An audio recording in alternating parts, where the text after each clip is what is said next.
Every Sunday is the Survival Show, your recap of everything you need to know about the world of survival. This week, No Man's Sky and its Outlaws update. VALHEIM reveals its new mob, also taking a look at the Dynasty survival games, Medieval Dynasty with its plans, as well as the brand new one set in Japan, and a few more updates about Atlas, Breakwaters, and when you can play a nice upgraded version of Chernobylite on your Xbox Series X or PlayStation 5. Let's go, it's the Survival Show.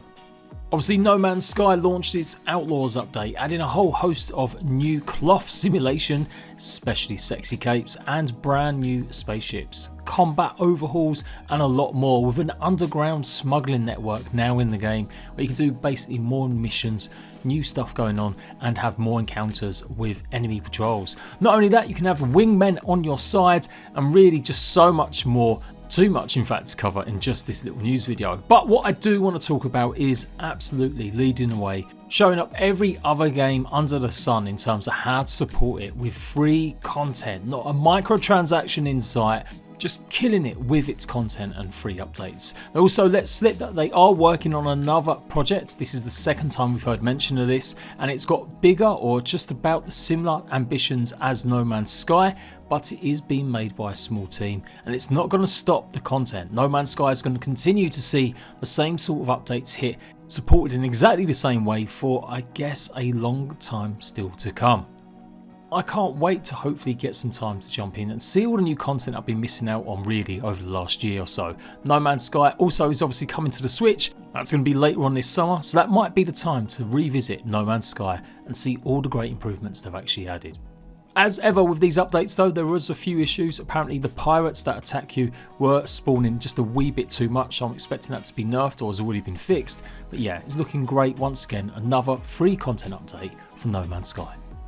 Breakwater was a game I had much hope for in being something similar to VALHEIM. It was a up to 10 player co-op game where you could run around with your friends and basically be pirates in some gorgeous water mechanics, as well as a variety of different ships. Well, one of them ships has now been implemented properly into its early access update, alongside brand new outposts that you'll be able to raid, fight against pirates, and blow up using the new exploding barrels. This update is called the Blackstone Castle update, and yes, you will be raiding Blackstone castles, but hopefully also getting ingredients to make your own buildings out of the same materials, and maybe trying to avoid these massive titans in the brand new air glider ship that has just been added to the game too. They've completely reworked combat, a whole host of fixes, improvements to AI, and much more, and it was needed. In the end, Breakwaters was still maybe just a bit too early to release in early access when it did back in December, November time last year. So I'm hoping this is signs of progress, and really hoping this update has gone down well, especially with optimization, which was one of the biggest complaints. So yeah, hopefully I'll get a chance to give it a shot soon and let you guys know how the game's performing now with all the additions and updates they've had. VALHEIM had a nice little Easter surprise yesterday, another speed build of one of the mobs that's going to be appearing in the Mistlands update. I love seeing this kind of stuff. It looks to be a sort of hare, and yes, it does mean the Mistlands update is going to be maybe the next update. I thought they might have dropped just a smaller couple of updates in between, and there's lots of time. I don't think we're going to see the Mistlands until maybe June or July, and that's being probably positive. A more negative spin might be maybe even August or September. It is what it is. I know lots of you guys want more content in VALHEIM, and that's understandable, but we've gone over it a billion times about the reasons, whatnots, and how. They just want to make sure that the content they're putting out is worthy, and they've expanded a lot on their initial plans. It does mean though, for me, that covers lots of games. I can't really maybe dedicate as much time to VALHEIM in the next few weeks at least. I had big plans to do a modded playthrough, but I realised that a lot of you guys don't watch me for actual gameplay of VALHEIM, only guides and news, so it would be maybe a bit redundant doing a modded let's play. That said, I might go and jump on a few live streams and showcase some of the mods off that way. We'll see how it goes. Maybe I'll do just videos just showcasing the mods rather than like a big massive series playing them. There is a big unofficial modding scene going on with VALHEIM, and it definitely freshens up the experience, especially with players that have put hundreds and hundreds of hours into the game. It can open it up and give you something new to try. But obviously I'm still really looking forward to just the Mistlands update and seeing what the devs can do. But stuff like this is great. More teasers please, and hopefully we might get some smaller updates. I have suggested that maybe they should just chuck in some of the bows for us to test, even on the public test branch, as a way to give some feedback about it ahead of the Mistlands update actually launching. But this is the hare or the bunny rabbit in action. Originally I thought it had some sort of scales on it. So I had all sorts of theories that maybe it was a stone rabbit or stone hare. It is actually a hare, I don't know why I keep calling it a rabbit, and that might be something that just lives inside the Mistlands. But from the little clip at the end of that speed build, which you can watch, I'll leave the link in the comment section fully, you can see it looks a little bit more just like a regular kind of skin.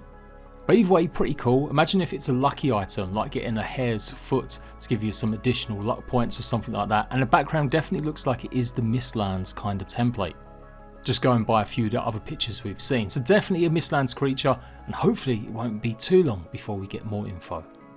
Medieval Dynasty just had a brand new update called the Birds and Trophies update. Apparently there's lots of birds and geese and eagles and stuff, and I'm presuming you can actually shoot them down and hunt them to get feathers, or just to make the world feel a bit more alive. Lots of chickens too, and pigeons. And yes, they've got trophies that you can now decorate your homes with. Medieval Dynasty did really well in terms of sales on Steam over the last year that it was in early access or so, and yet they did announce plans for console, so it is going to be coming to Xbox and PlayStation in the near future. Well, I say near, but they've actually just listed it as 2022, and I'm pretty sure originally they said it would be out at some point in the summertime. So who knows, but it is definitely coming to Xbox and PlayStation after the next update, which looks to be like the Air update, or maybe alongside it. They've also listed plans for 2023, armors, crest, shields and more, and then some mysterious one. Now unless that's multiplayer, I wouldn't really keep it too much of a surprise, surely, or they just don't know yet as it's too early. But yeah, there we go. If you like Medieval Dynasty, they've got some updates incoming. Alongside that, they're also working on a brand new Dynasty series game. This one's Shindoku, I do believe, based in feudal Japan, and this one's going to be a co-op game straight from the off. Like I said, it's one of the biggest criticisms of the original, that you couldn't play with friends. It seemed tailor-made for that kind of thing.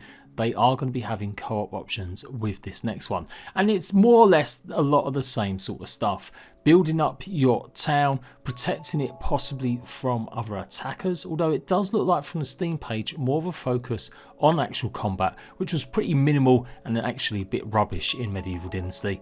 But here in this trailer, it definitely feels like it's much more of a focus. So yeah, this could be good. It would be nice to be able to choose my character instead of just playing as the same dude every time. Surely we can have a little bit more historical free license to play as a lady for once. Maybe that's what the co-op options will bring, a chance for you to play as a whole family together. That would be pretty cool. No release date on this other than 2022, and I think it's made by a different actual studio. Blitz is the publisher that publishes all these Dynasty games, but they tend to use different actual game devs to make some of them. Or at least giving their teams different studio names at least. So yeah, there's a whole bunch of info up on the Steam page now, different plays and ways that you're going to be taking part in it. Again, city building, like I said, the focus, but a lot more to it with maybe some more roleplay features, and yeah, hopefully more combat than the original Medieval Dynasty did. We get any more news, I'll keep you guys up to date, but definitely on my radar now.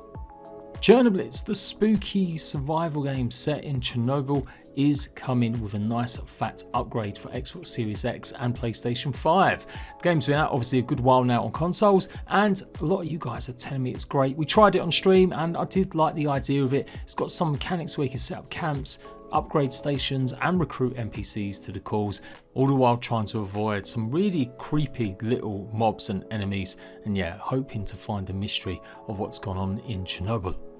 A really underrated game in my opinion, and hopefully this update's going to bring even more attention to it, and you console kids out there should absolutely go and check it out. April 21st is when the next gen consoles get that nice big update with all the bells and whistles of either having better FPS or lots better lighting and more upscale textures. I do believe consoles still waiting for some content that PCs had over the last few months, but it looks like that will probably launch soon as well in terms of extra story missions and more. Let me know if you played this one or you're intending to pick it up now it's got the next gen upgrade, and yeah, maybe we'll give it another shot.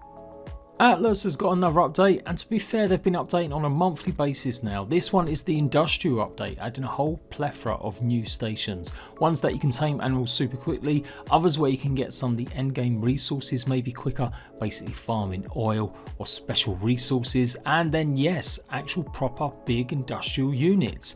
That's the idea of Atlas all along. It was never meant to be just a pure pirate simulator, but the idea of fleshing it out into something a little bit more steampunky.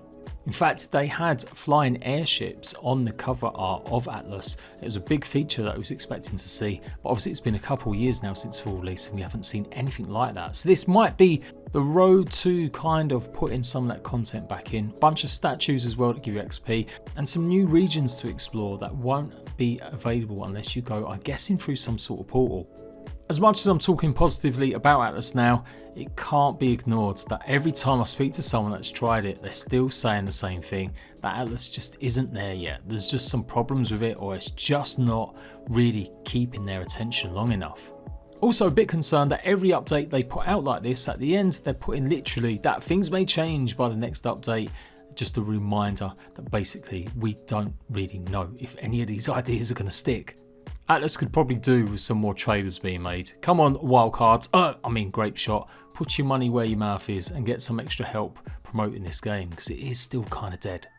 And before we go, just in case you missed my videos this week on the main channel, taking a look at the Andrewsarchus, the brand new creature that's going to be part of the Fjordor map for Ark Survival Evolved, coming in June. It looks absolutely bombastic. I gotta say, I'm pretty impressed with this one. It does look mad. It's definitely something very different, with that huge Gatling gun on top of it and the ability to customize and paint the saddle in a variety of different ways. It's setting it out as something pretty unique and different.